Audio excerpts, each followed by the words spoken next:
Oração, a essência da adoração terrena. Onde a consciência espiritual está atuante? O departamento que faz a pergunta exige a evidência. Nenhuma evidência é competente ou relevante, exceto a que é espiritual. Somente aquilo que é mais elevado importa e pode ser ouvido acima da lógica. Porque a pergunta em questão é a existência e personalidade de um Deus espiritual e sobrenatural. Somente o próprio Espírito testifica com o nosso espírito. E isso deve ser feito de modo espiritual ou sobrenatural, ou então não pode ser feito.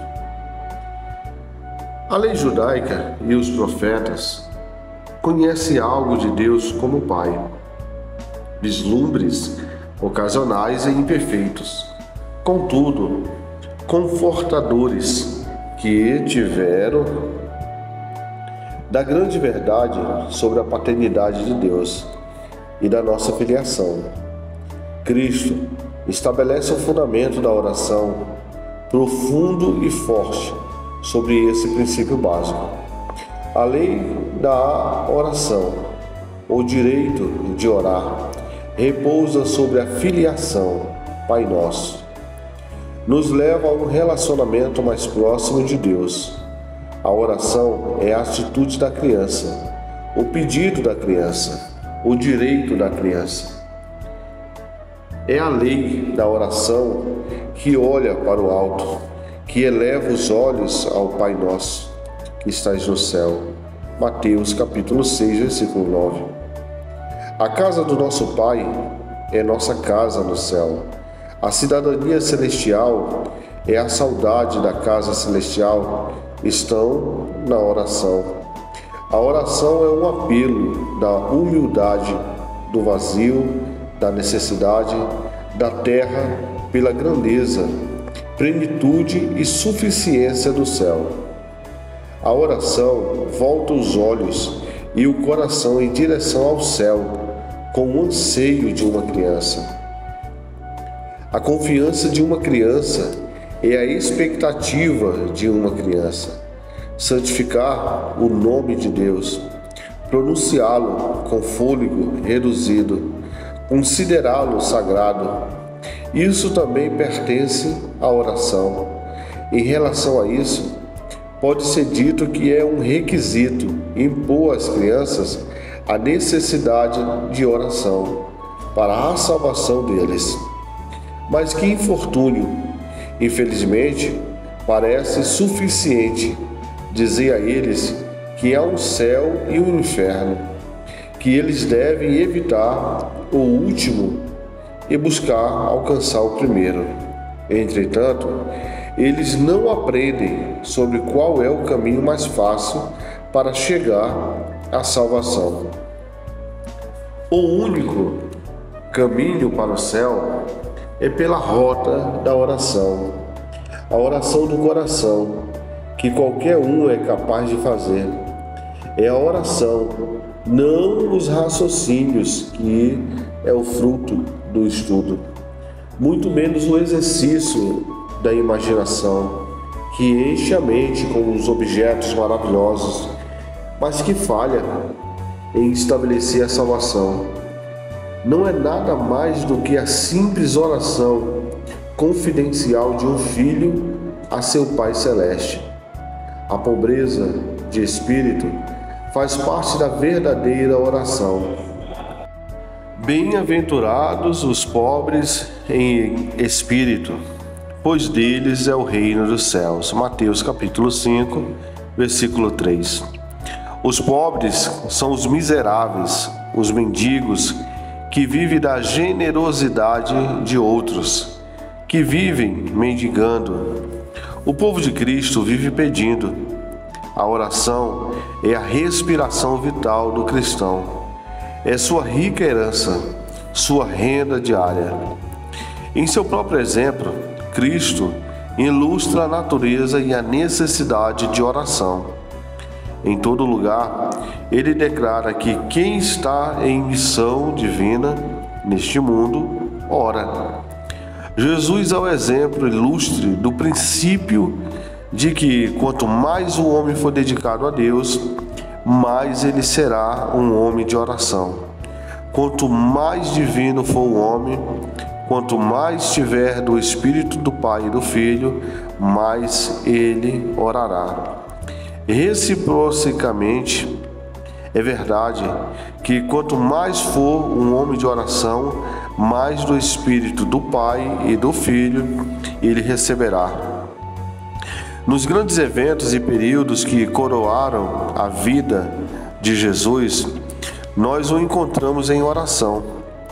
No início do seu ministério, no Rio Jordão, quando o Espírito Santo desceu sobre ele, um pouco antes da transfiguração e no jardim de Getsêmani, as palavras de Pedro cabem muito bem aqui, deixando exemplo para que sigam os seus passos. 1 Pedro, capítulo 2, versículo 21.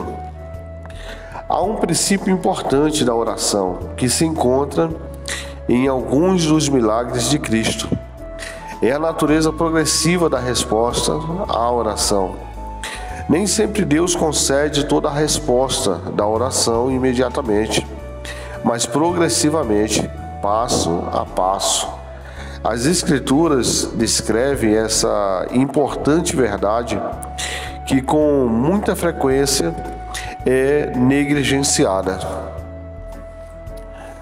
Eles foram para Betsaida e algumas pessoas trouxeram o cego a Jesus, suplicando-lhe que tocasse nele. Meus queridos, ele tomou o cego pela mão e o levou para fora do povoado. Depois de cuspir nos olhos do homem e impor-lhe as mãos, Jesus perguntou: "Você está vendo alguma coisa?" Ele levantou os olhos e disse: "Vejo pessoas, elas parecem árvores andando." Lá no livro de Marcos, capítulo 8, versículo 22 ao 25, está escrito: "Mais uma vez, Jesus tocou e colocou as mãos sobre os olhos do homem. Então seus olhos foram abertos e sua vista lhe foi restaurada, e ele via tudo claramente." Às vezes, ele tem que nos afastar do mundo para um lugar em que nós tenha inteiramente para si, e ali fale conosco e nos trate. Há 3 curas de cegueira na história de Jesus que ilustram a natureza da atuação de Deus em responder à oração e que mostram a inesgotável variedade e onipotência de sua obra. No primeiro caso, Cristo aproximou-se casualmente de um homem cego em Jerusalém.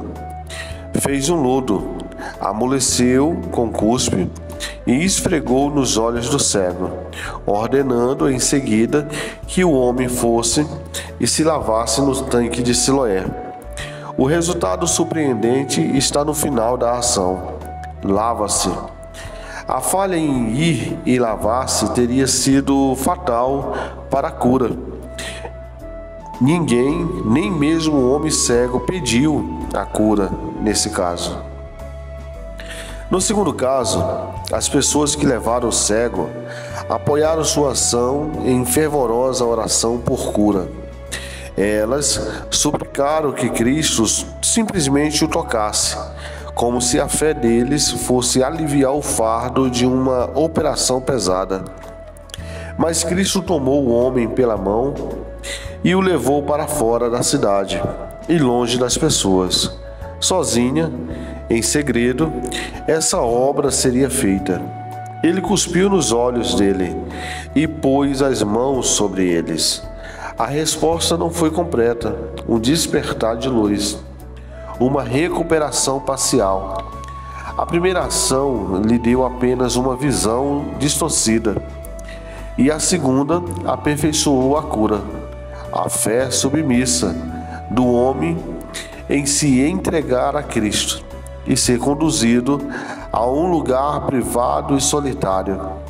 Foram características notórias da cura, como também a recuperação gradual da visão e a necessidade de uma ação para finalizar a obra de modo perfeito. O terceiro caso foi o do cego Bartimeu. Era a urgência da fé, declarando-se em afirmações clamorosas, retrucadas por aqueles que seguiam Jesus, mais intensificada e encorajada pela oposição. O primeiro caso chega a Cristo despercebido. O segundo foi levado a ele com intenções específicas. O último vai atrás de Cristo com irresistível urgência, mas é recebido com resistência pela multidão e com a aparente indiferença por Cristo. A cura, entretanto, foi sem a interposição de nenhum agente. Ele não foi tomado pela mão, não houve toque severo nem gentil. Não houve cuspe, nem barro, nem foi preciso lavar.